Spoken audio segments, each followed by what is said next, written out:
or welcome back to the channel. My name is Jules, and here on this channel I am chronicling our family of three's journey to financial freedom. Here on the channel we talk about all things paying off debt, budgeting, planning, living a life you love, even with a low income, all the things. So if you are interested in sticking around, please be sure to hit the like and subscribe button and leave a comment down below letting me know that you're here watching.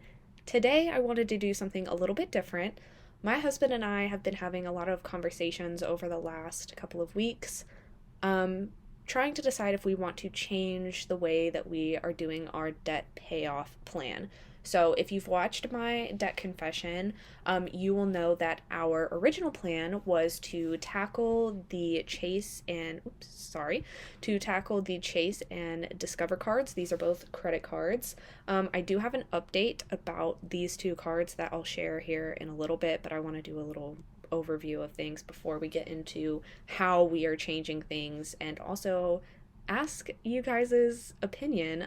I am always nervous to ask for other people's opinion on the internet because sometimes people do it in a less than tactful way. And over here on the channel, we are not about toxic positivity, but we are about constructive criticism. So not just ragging on somebody for being what you feel like is idiotic or stupid. We don't do that on my channel. So I'm always a little nervous about asking for opinions, but we have been talking about whether or not we want to just let the car, the Toyota that you see here, this is the remaining principal on the loan, $10,780. We pay $314 a month, but our interest rate is only 3.19%.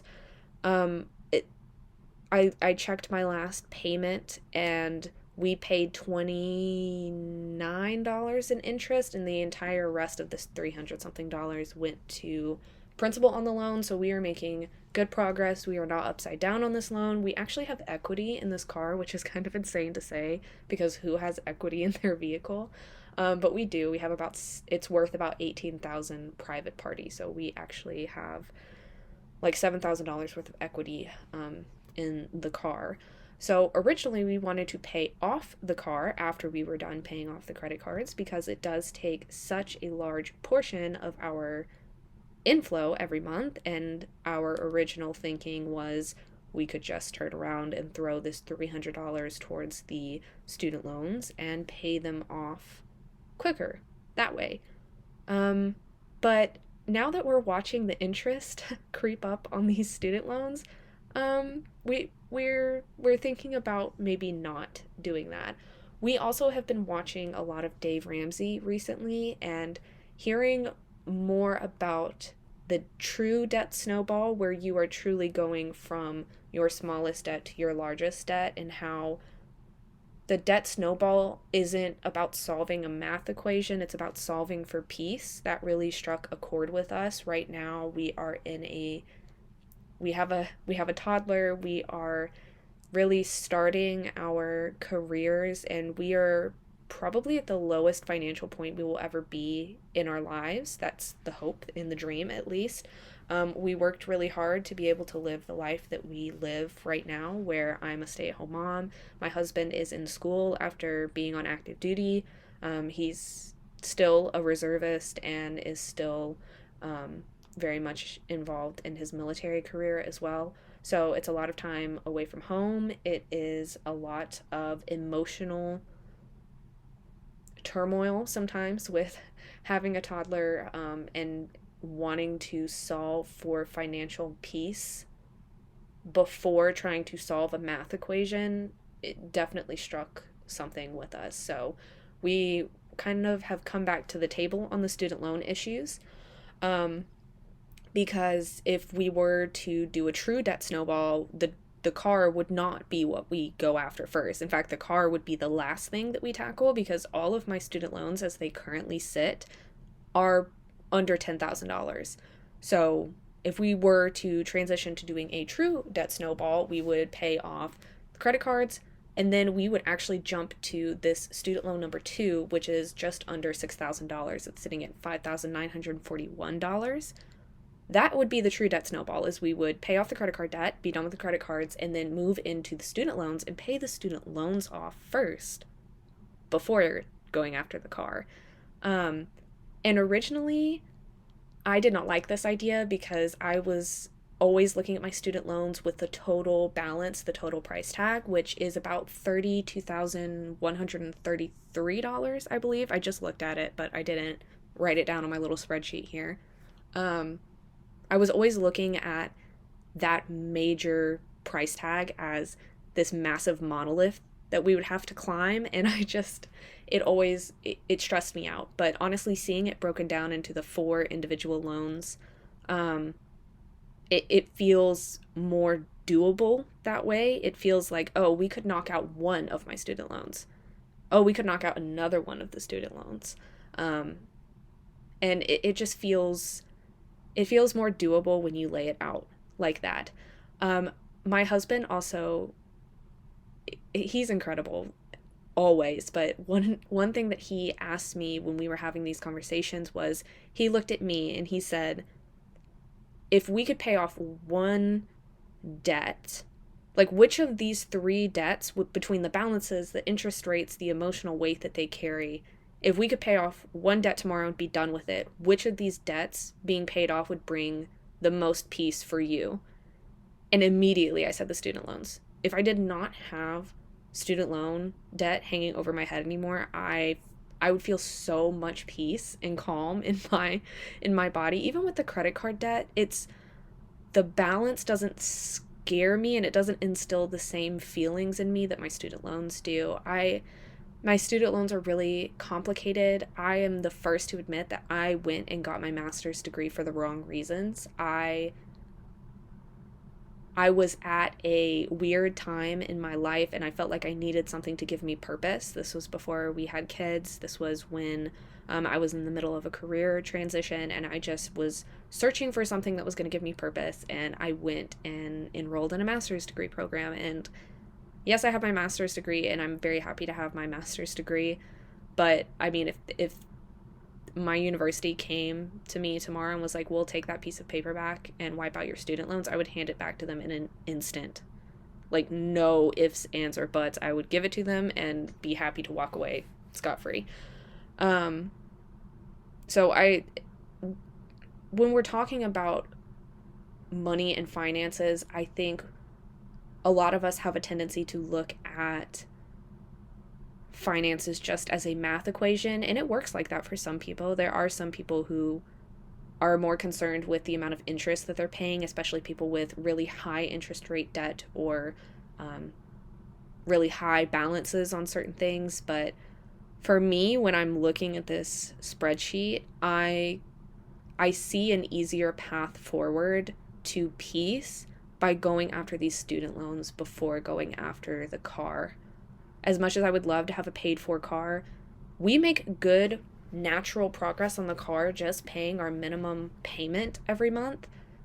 And I mean, this interest rate, it's insane to me that the car is the lowest interest rate that we have. My student loan interest rates are significantly higher than the car payment. And I know when we're talking about the debt snowball, you're going after balance. You're going by balances first, not interest rates. But I do think it's worth noting that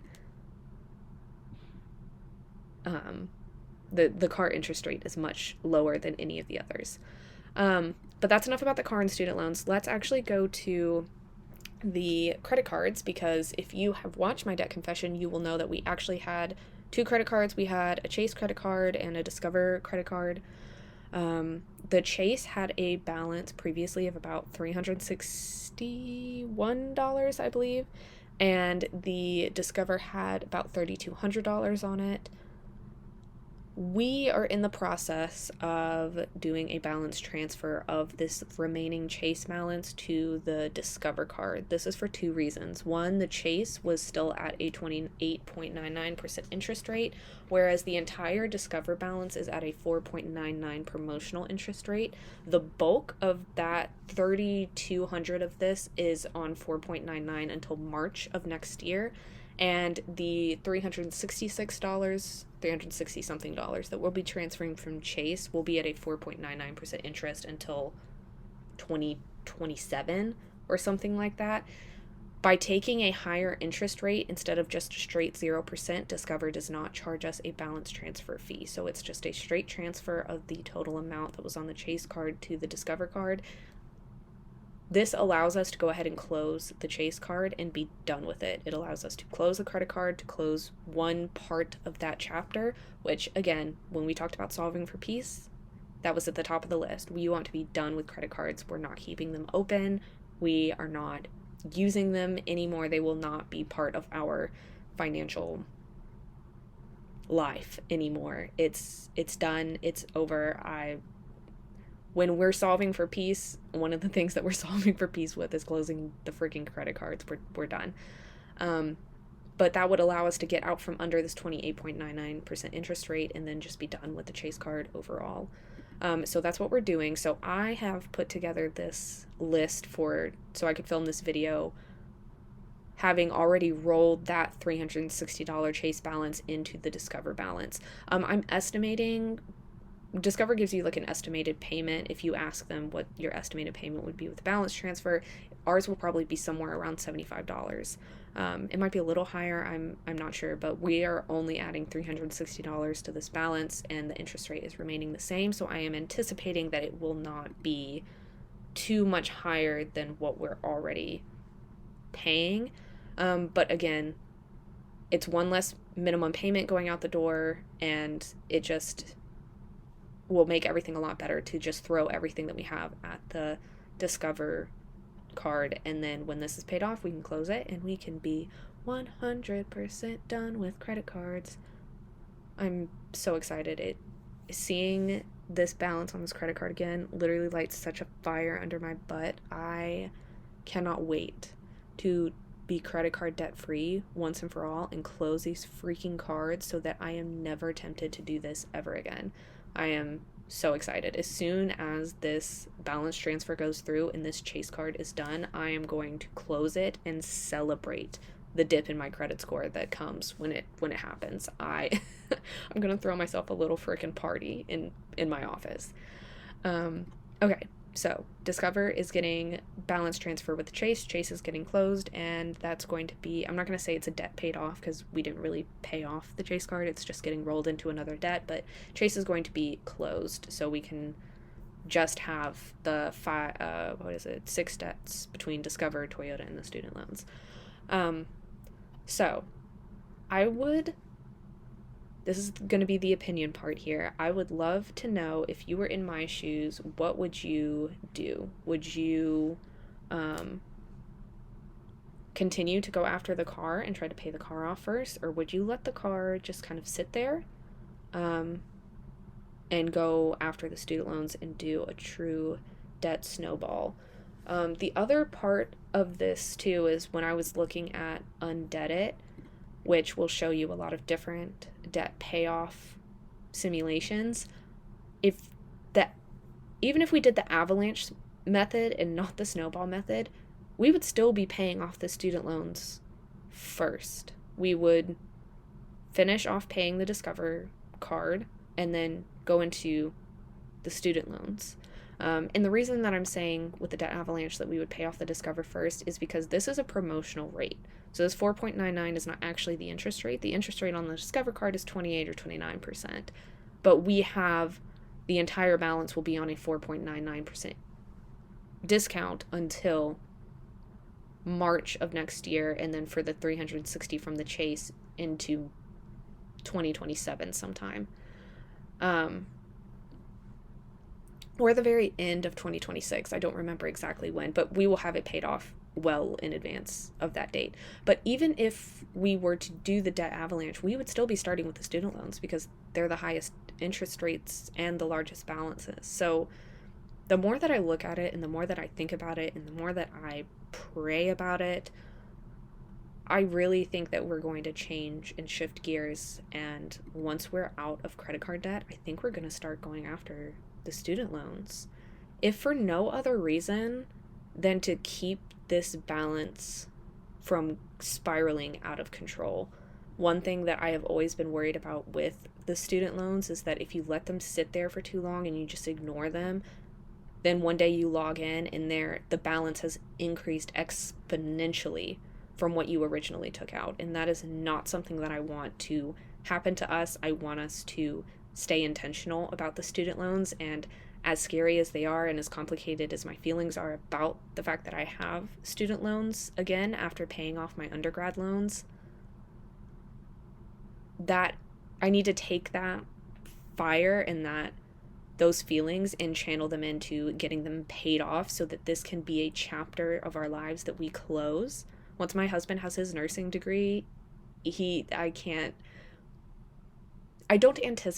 both don't anticipate my husband going back to school for any sort of higher education. Once he gets his nursing degree, he gets his RN, he's out. He's done, and he's going to get out without any student loans between the GI Bill and the Pell Grant that he's receiving for this last semester of community college.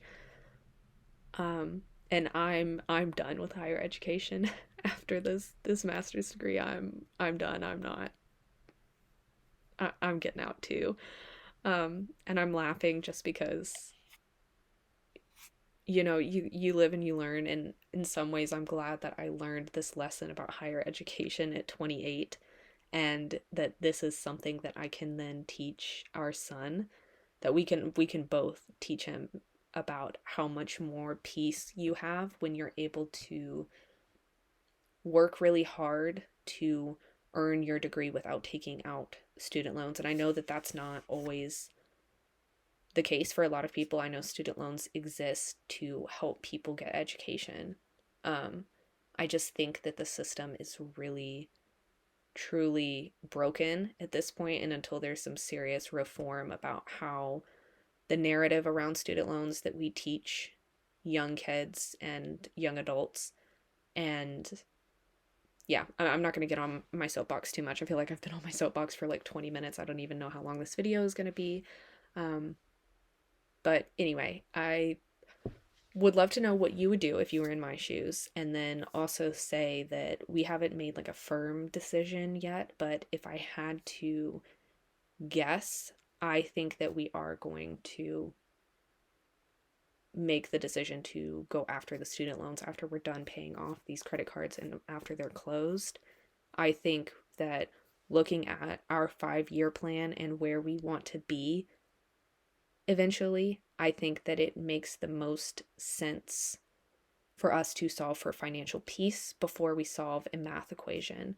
I know I've said that like 4 times, but when I heard Dave Ramsey say that, it struck such a deep chord in me, because that is very much the space in life that we are in right now, is wanting financial peace before trying to move the numbers around to where we're paying the least amount of interest, or trying to do this in the most optimized way possible. We want to change our family tree and to give our son every opportunity that we can as his parents, and that starts with achieving peace in our financial lives first. And I think the surefire way to do that is to get these student loans paid off, and start that process. I think I've been running from my student loans. I think a lot of us have been. I watch a lot of finance videos supporting my friends that I've made through this channel, and I think a lot of us are in this space right now where we are really grappling with the, not ramifications has a negative connotation, and I don't want to use that word, but grappling with the full scope maybe of what our student loan debt feels like in our lives, and how much of a weight that is on us, especially for my friends who have 6-figure student loan debt, how much of a weight that is on them every single day, and how their lives would look so different if that weight was lifted. And I look at our debt and I think about how good it would feel when I look at the diploma that's on the wall to know that I own it outright, that it's not a weight hanging over my head. It's an accomplishment. It's not just a loan balance. And sometimes I feel like that. And yeah, I said I wasn't going to get on my soapbox and then did, but I'm going to go ahead and end this video here. I got this really nice debt spreadsheet. I downloaded it from somewhere on YouTube, and I don't remember who I downloaded it from, and I'm so sorry. I feel terrible. I'm going to go look through my YouTube history, and if I find this spreadsheet, it was a free debt spreadsheet that somebody had put out. I will link it in the description of the video so that you can go download it and give a shout out to whoever made it. I haven't done anything with the payment log or the debt dashboards yet. I really just wanted something that I could use for this video to film so that when we were going through the numbers, you guys could have a visual and see kind of what's happening with this. But yeah, that is sort of my debt update. Again, I would love to know what you would do. And also, feel free to put anything in the comments if you are struggling with trying to figure out how you're going to solve for financial peace, or if you just want to talk about where you are in your debt payoff journey. I would love to hear from you and to support you and to pray for you and your family on this journey.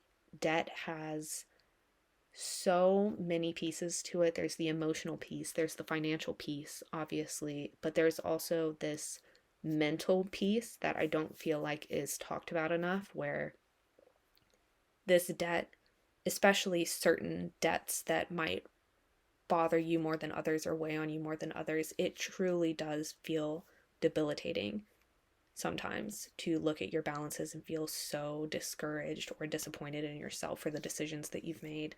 And I just want to encourage you in that. So if you need some love and encouragement, feel free to drop a comment or reach out to me. There's an email address linked to my channel. You're welcome to reach out there, and I will support you and pray for you and just give some love your way as you navigate this. But thank you guys so much for being here. Thank you for listening to my rambling, and I will talk to you guys soon for our week 2 spending breakdown, which we've had some interesting expenses this week, guys, including some car maintenance slash repairs. So stick around. I believe that video is going to go up on Saturday, and until then, I will see you guys around on different videos, and I have so many videos to catch up on, so I'm sure I'll see you guys in the comments section somewhere. Thank you for stopping by. Bye.